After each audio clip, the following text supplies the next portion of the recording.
De las 5 conferencias sobre psicoanálisis de Sigmund Freud, dictadas por él mismo en Estados Unidos en 1910, les presento la conferencia número 1. Señoras y señores, dictar conferencias en el Nuevo Mundo ante un auditorio ávido de saber provoca en mí un novedoso y desconcertante sentimiento. Parto del supuesto de que debo ese honor solamente al enlace de mi nombre con el tema del psicoanálisis. Y por eso me propongo hablarles de este último. Intentaré proporcionarles en la más apretada síntesis un panorama acerca de la historia, la génesis y el ulterior desarrollo de este nuevo método de indagación y terapia. Si constituye un mérito haber dado nacimiento al psicoanálisis, ese mérito no es mío. Yo no participé en sus inicios. Era un estudiante preocupado por pasar sus últimos exámenes cuando otro médico de Viena, el doctor Joseph Breuer, aplicó por primera vez ese procedimiento a una muchacha afectada de histeria, desde 1880 hasta 1882. De ese historial clínico y terapéutico nos ocuparemos ahora. Lo hallarán expuesto con detalle en Estudios sobre la histeria, publicado luego por Breuer y por mí. Una sola observación antes de empezar. No sin satisfacción me he enterado de que la mayoría de mis oyentes no pertenecen al gremio médico. No tengan ustedes cuidado. No hace falta una particular formación previa en medicina para seguir mi exposición. Es cierto que por un trecho avanzaremos junto con los médicos, pero pronto nos separaremos para acompañar al Dr. Breuer en un peculiarísimo camino. La paciente del Dr. Breuer, una muchacha de 21 años, intelectualmente muy dotada, desarrolló en el trayecto de su enfermedad, que se extendió por 2 años, una serie de perturbaciones corporales y anímicas merecedoras de tomarse con toda seriedad. Sufrió una parálisis con rigidez de las 2 extremidades del lado derecho que permanecían insensibles, y a veces esta misma afección en los miembros del lado izquierdo. Perturbaciones en los movimientos oculares y múltiples deficiencias en la visión, dificultades para sostener la cabeza, una intensa tusis nervosa, asco frente a los alimentos y en una ocasión, durante varias semanas, incapacidad para beber no obstante una sed martirizadora. Además, disminución de la capacidad de hablar, al punto de no poder expresarse o no comprender su lengua materna, y por último, estados de ausencia, confusión, delirio, alteración de su personalidad toda, a los cuales consagraremos luego nuestra atención. Al tomar conocimiento ustedes de semejante cuadro patológico, se inclinarán a suponer, aun sin ser médicos, que se trata de una afección grave, probablemente cerebral, que ofrece pocas perspectivas de restablecimiento y acaso lleve al temprano deceso de los aquejados por ella. Admitan, sin embargo, esta enseñanza de los médicos. Para toda una serie de casos que presentan esas graves manifestaciones, está justificada otra concepción mucho más favorable. Si ese cuadro clínico aparece en una joven en quien una indagación objetiva demuestra que sus órganos internos vitales, corazón, riñones, son normales, pero que ha experimentado violentas conmociones del ánimo, y si en ciertos caracteres más finos los diversos síntomas se apartan de lo que cabría esperar, los médicos no juzgarán muy grave el caso. Afirmarán no estar frente a una afección orgánica del cerebro, sino ante ese enigmático estado que desde los tiempos de la medicina griega recibe el nombre de histeria y es capaz de simular toda una serie de graves cuadros. Por eso no disciernen peligro mortal y consideran probable una recuperación, incluso total, de la salud. No siempre es muy fácil distinguir una histeria de una afección orgánica grave, pero no necesitamos saber cómo se realiza un diagnóstico diferencial de esta clase. Bástenos la seguridad de que justamente el caso de la paciente de Breuer era uno de esos en que ningún médico experto erraría el diagnóstico de histeria. En este punto podemos traer del informe clínico un complemento. Ella contrajo su enfermedad mientras cuidaba a su padre, tiernamente amado, de una grave dolencia que lo llevó a la tumba y a raíz de sus propios males debió dejar de prestarle esos auxilios. Hasta aquí nos ha resultado ventajoso avanzar junto con los médicos, pero pronto nos separaremos de ellos. En efecto, no esperen ustedes que las perspectivas del tratamiento médico hayan de mejorar especialmente para el enfermo por el hecho de que se le diagnostique una histeria en lugar de una grave afección cerebral orgánica. Frente a las enfermedades graves del encéfalo, el arte médico es impotente en la mayoría de los casos, pero el facultativo tampoco sabe obrar nada contra la afección histérica. Tiene que dejar librados a la bondadosa naturaleza el momento y el modo en que se realice su esperanzada prognosis. Entonces, poco cambia para el enfermo al discernírsele la histeria. Es al médico a quien se le produce una gran variación. Podemos observar que su actitud hacia el histérico difiere por completo de la que adopta frente al enfermo orgánico.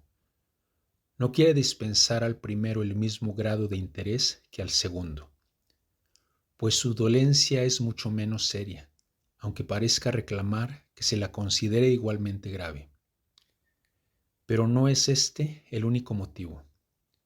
El médico, que en sus estudios ha aprendido tantas cosas arcanas para el ego, ha podido formarse de las causas y alteraciones patológicas, por ejemplo, las sobrevenidas en el encéfalo de una persona afectada de apoplejía o neoplasia, unas representaciones que sin duda son certeras hasta cierto grado, puesto que le permiten entender los detalles del cuadro clínico. Ahora bien, todo su saber, su previa formación patológica y anátomo-fisiológica, lo desasiste al enfrentar las singularidades de los fenómenos histéricos. No puede comprender la histeria ante la cual se encuentra en la misma situación que el ego. He ahí algo bien ingrato para quien tanto se precia de su saber en otros terrenos. Por eso los histéricos pierden su simpatía. Los considera como unas personas que infringen las leyes de su ciencia, tal como miran los ortodoxos a los histéricos. Les atribuye toda la malignidad posible, los acusa de exageración y deliberado engaño, simulación, y los castiga quitándoles su interés.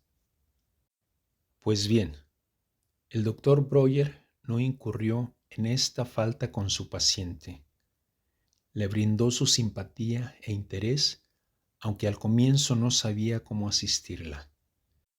Es probable que se lo facilitaran las notables cualidades espirituales y de carácter de ella, de las que da testimonio en el historial clínico que redactó.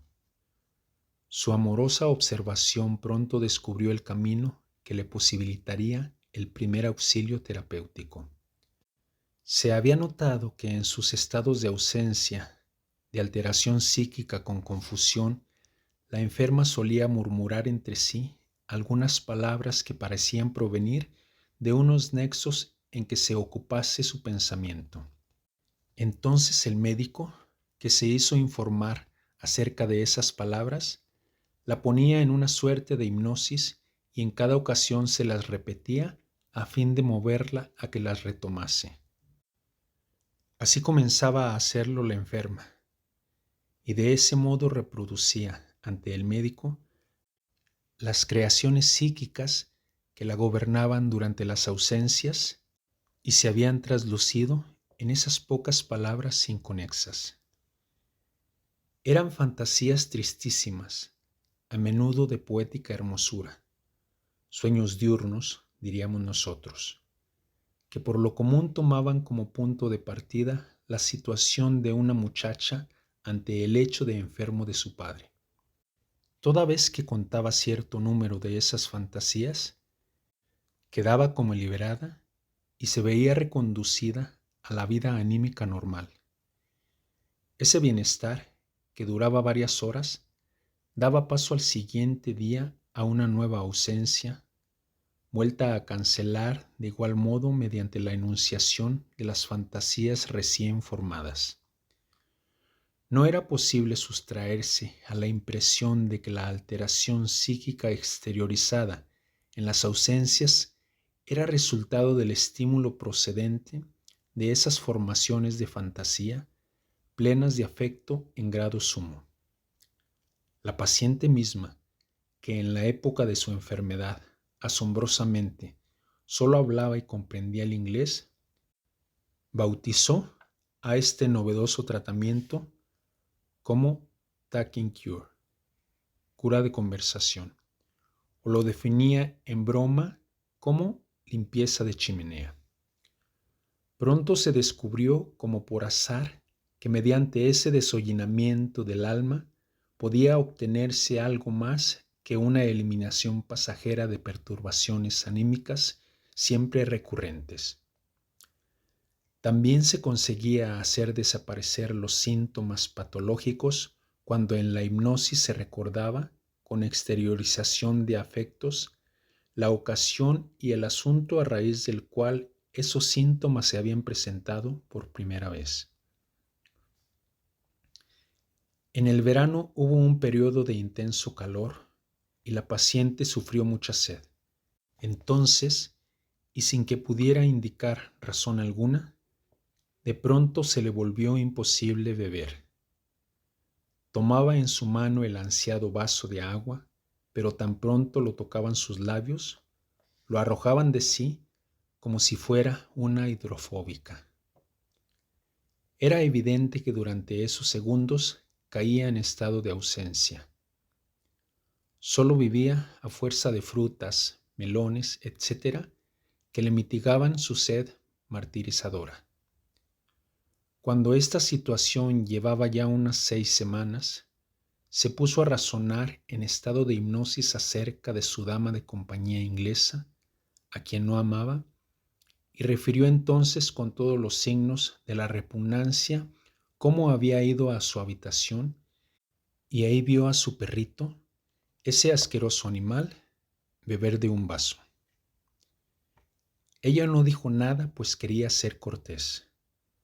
Tras dar todavía enérgica expresión a ese enojo que se le había quedado atascado, pidió de beber, tomó sin inhibición una gran cantidad de agua y despertó de la hipnosis con el vaso en los labios. Con ello la perturbación desaparecía para siempre. Permítanme detenerme un momento en esta experiencia. Hasta entonces nadie había eliminado un síntoma histérico por esa vía, ni penetrado tan hondo en la inteligencia de su causación. No podía menos que constituir un descubrimiento de los más vastos alcances si se corroboraba la expectativa de que también otros síntomas, y acaso la mayoría, nacían de ese modo en los enfermos e igualmente se los podía cancelar. Breuer no ahorró esfuerzos para convencerse de ello y pasó a investigar de manera planificada la patogénesis de los otros síntomas más graves. Y así era, efectivamente. Casi todos los síntomas habían nacido como unos restos, como unos precipitados, si ustedes quieren, de vivencias plenas de afecto a las que por eso hemos llamado después traumas psíquicos, y su particularidad se esclarecía por la referencia a la escena traumática que los causó. Para decirlo con un tecnicismo, eran determinados por las escenas cuyos restos mnémicos ellos figuraban, y ya no se debía describirlos como unas operaciones arbitrarias o enigmáticas de la neurosis. Anotemos solo una desviación respecto de aquella expectativa. Lo que dejaba como secuela el síntoma no siempre era una vivencia única. Las más de las veces habían concurrido a ese efecto repetidos y numerosos traumas, a menudo muchísimos de un mismo tipo. Toda esta cadena de recuerdos patógenos debía ser reproducida luego en su secuencia cronológica y por cierto en sentido inverso, los últimos primero y los primeros en último lugar. Era de todo punto imposible avanzar hasta el primer trauma, que solía ser el más eficaz, saltando los sobrevenidos después. ¿Querrían ustedes, sin duda, que les comunique otros ejemplos de causación de síntomas histéricos, además de esta aversión al agua por asco al perro que bebió del vaso? Empero, si deseo cumplir mi programa, debo limitarme a muy pocas muestras. Así, Breuer refiere que las perturbaciones en la visión de la enferma se reconducían a ocasiones de este tipo. La paciente estaba sentada, con lágrimas en los ojos, junto al lecho de enfermo de su padre, cuando éste le preguntó de pronto qué hora era. Ella no vio claro, hizo un esfuerzo, acercó el reloj a sus ojos y entonces la esfera se le apareció muy grande. Macropsia y estrabismo convergente. O bien se esforzó por sofocar las lágrimas para que el padre no las viera. Por otra parte, todas las impresiones patógenas venían de la época en que participó en el cuidado de su padre enfermo. Cierta vez hacía vigilancia nocturna con gran angustia por el enfermo, que padecía alta fiebre, y en estado de tensión porque se esperaba a un cirujano de Viena que practicaría la operación. La madre se había alejado por un rato y Ana estaba sentada junto al lecho del enfermo, con el brazo derecho sobre el respaldo de la silla. Cayó en un estado de sueño despierto y vio cómo desde la pared una serpiente negra se acercaba al enfermo para morderlo. Es muy probable que en el prado, que se extendía detrás de la casa, aparecieran de hecho algunas serpientes y ya antes hubieran provocado terror a la muchacha, proporcionando ahora el material de la alucinación. Quiso espantar al animal, pero estaba como paralizada. El brazo derecho, pendiente sobre el respaldo, se le había dormido, volviéndosele anestésico y parético, y cuando lo observó, los dedos se mudaron en pequeñas serpientes rematadas en calaveras, las uñas. Probablemente hizo intentos por ahuyentar a la serpiente con la mano derecha paralizada, y por esa vía su anestesia y parálisis entró en asociación con la alucinación de la serpiente. Cuando ésta hubo desaparecido, quiso en su angustia rezar, pero se le denegó toda lengua. No pudo hablar en ninguna hasta que por fin dio con un verso infantil en inglés y entonces pudo seguir pensando y orar en esa lengua. Al recordar esta escena en la hipnosis, quedó eliminada también la parálisis rígida del brazo derecho que persistía desde el comienzo de la enfermedad, llegando así a su fin el tratamiento. Cuando años después yo empecé a aplicar el método de indagación y tratamiento de Breuer a mis propios pacientes, hice experiencias que coincidían en todo con las de él. Una dama de unos 40 años sufría de un tic, un curioso ruido semejante a un chasquido que ella producía a raíz de cualquier emoción y aún sin ocasión visible. Tenía su origen en dos vivencias cuyo rasgo común era que ella se había propuesto no hacer ruido alguno, a pesar de lo cual, por una suerte de voluntad contraria, rompió el silencio justamente con aquel chasquido.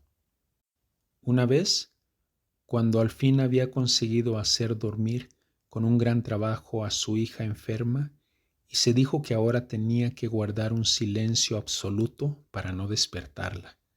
Y la otra, cuando durante un viaje en coche con sus dos hijas, los caballos se espantaron con la tormenta y ella pretendió evitar cuidadosamente todo ruido para que los animales no se asustaran todavía más. Les doy este ejemplo entre muchos otros consignados en estudios sobre la histeria. Señoras y señores, si me permiten ustedes una generalización que es inevitable, aun tras una exposición tan abreviada, podemos verter en esta fórmula el conocimiento adquirido hasta ahora.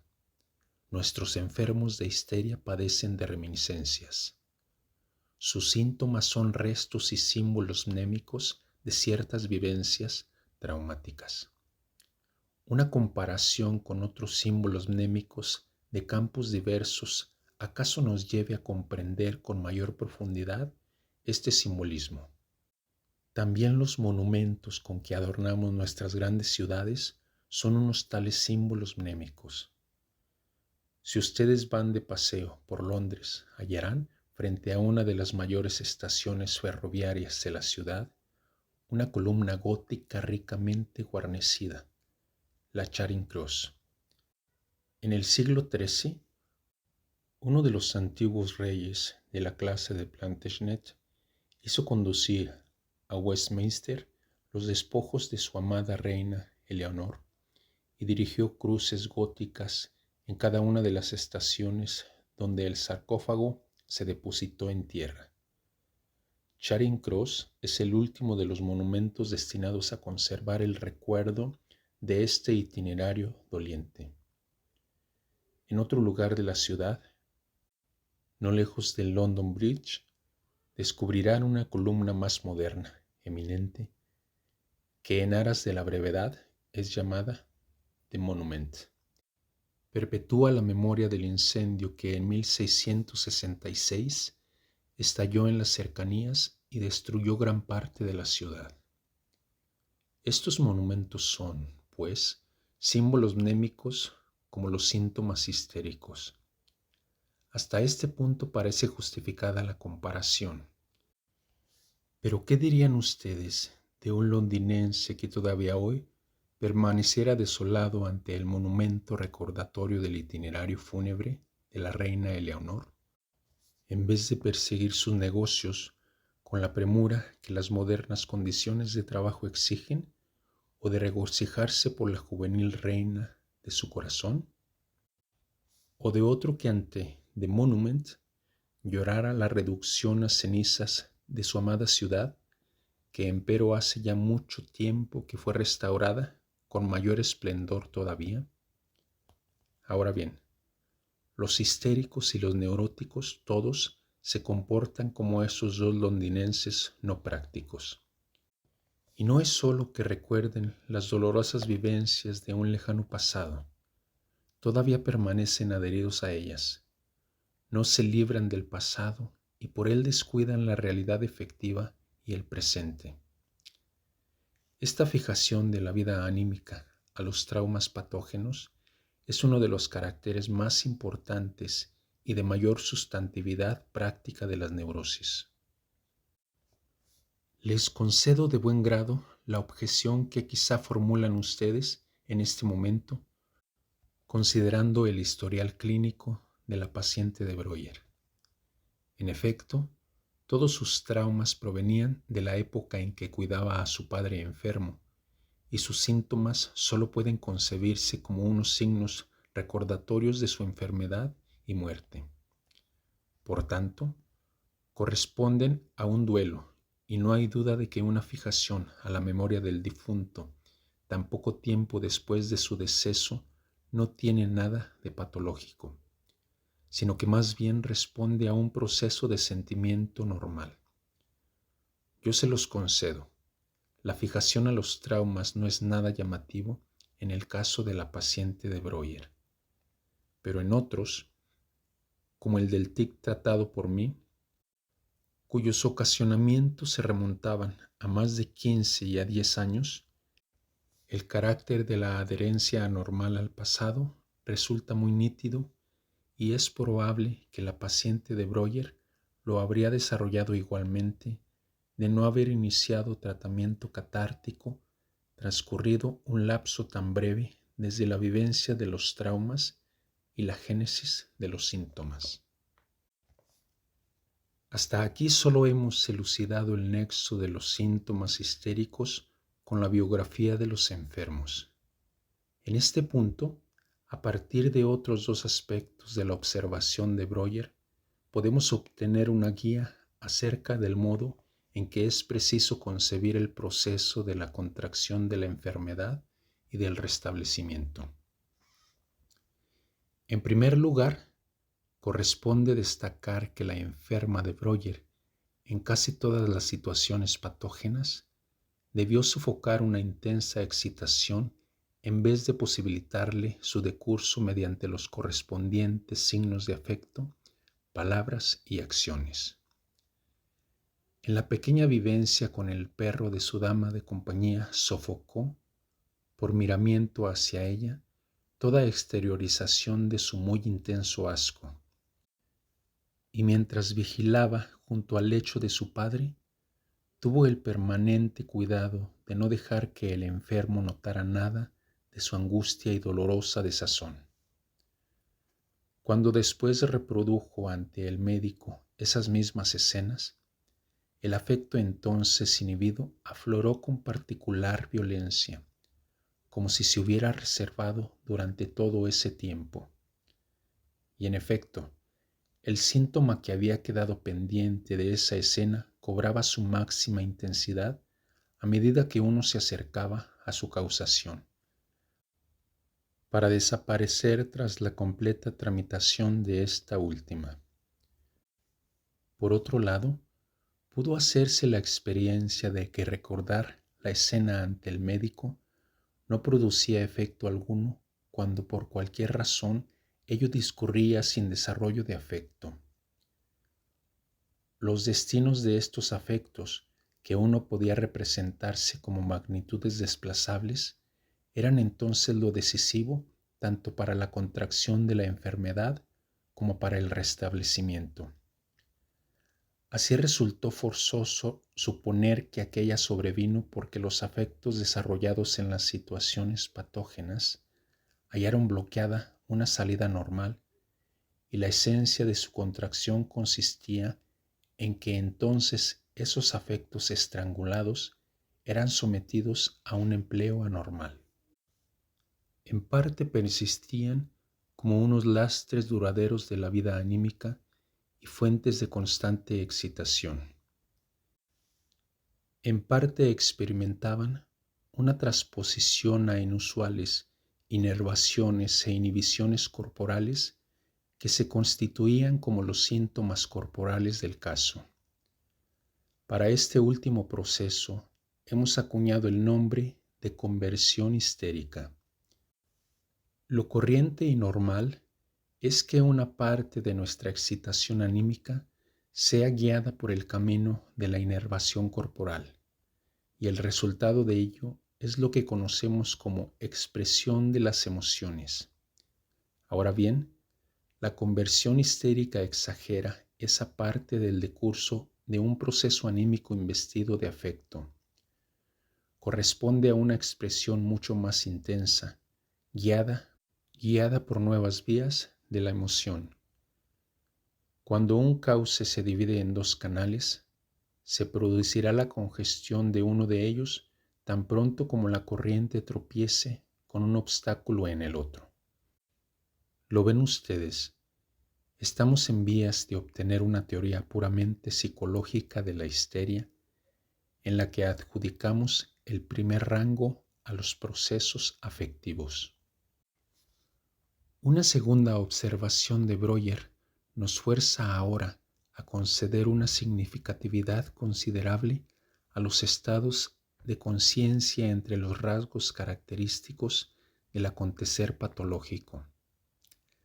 La enferma de Breuer mostraba múltiples condiciones anímicas, estados de ausencia, confusión y alteración del carácter, junto a su estado normal. En este último, no sabía nada de aquellas escenas patógenas ni de su urdimbre con los síntomas. Había olvidado esas escenas o en todo caso desgarrado la urdimbre patógena.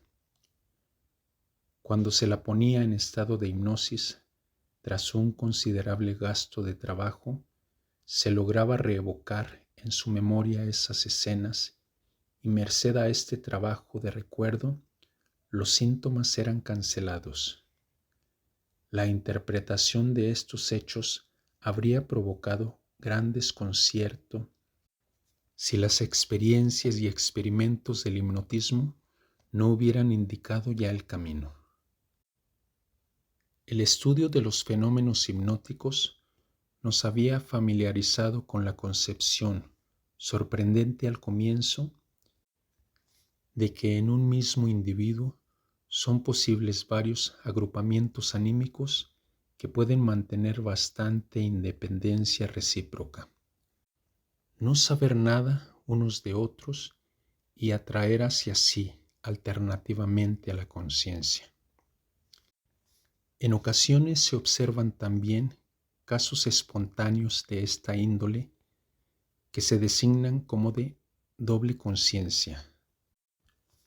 Cuando, dada esa escisión de la personalidad, la conciencia permanece ligada de manera constante a uno de esos dos estados, se lo llama el estado anímico consciente e inconsciente al divorciado de él. En los consabidos fenómenos de la llamada sugestión poshipnótica, en que una orden impartida durante la hipnosis se abre paso luego de manera imperiosa en el estado normal, se tiene un destacado arquetipo de los influjos que el estado consciente puede experimentar por obra del que para él es inconsciente. Y siguiendo este paradigma, se logra ciertamente explicar las experiencias hechas en el caso de la histeria. Breuer se decidió por la hipótesis de que los síntomas histéricos nacían en unos particulares estados anímicos que él llamó hipnoides. Excitaciones que caen dentro de tales estados hipnoides devienen con facilidad patógenas porque ellos no ofrecen las condiciones para un decurso normal de los procesos excitatorios. De estos nace entonces un insólito producto, el síntoma justamente, y éste se eleva y penetra como un cuerpo extraño en el estado normal al que le falta, en cambio, toda noticia sobre la situación patógena hipnoide. Donde existe un síntoma, se encuentra también la amnesia, una laguna del recuerdo, y el llenado de esa laguna conlleva la cancelación de las condiciones generadoras del síntoma. Me temo que esta parte de mi exposición no les haya parecido muy transparente, pero consideren que se trata de novedosas y difíciles intuiciones que quizá no puedan aclararse mucho más. Prueba de que no hemos avanzado todavía un gran trecho en nuestro conocimiento. Por lo demás, la tesis de Breuer acerca de los estados hipnoides demostró ser estorbosa y superflua, y el actual psicoanálisis la ha abandonado. Les diré luego, siquiera indicativamente, qué influjos y procesos habrían de descubrirse tras esa divisoria de los estados hipnoides postulados por Breuer.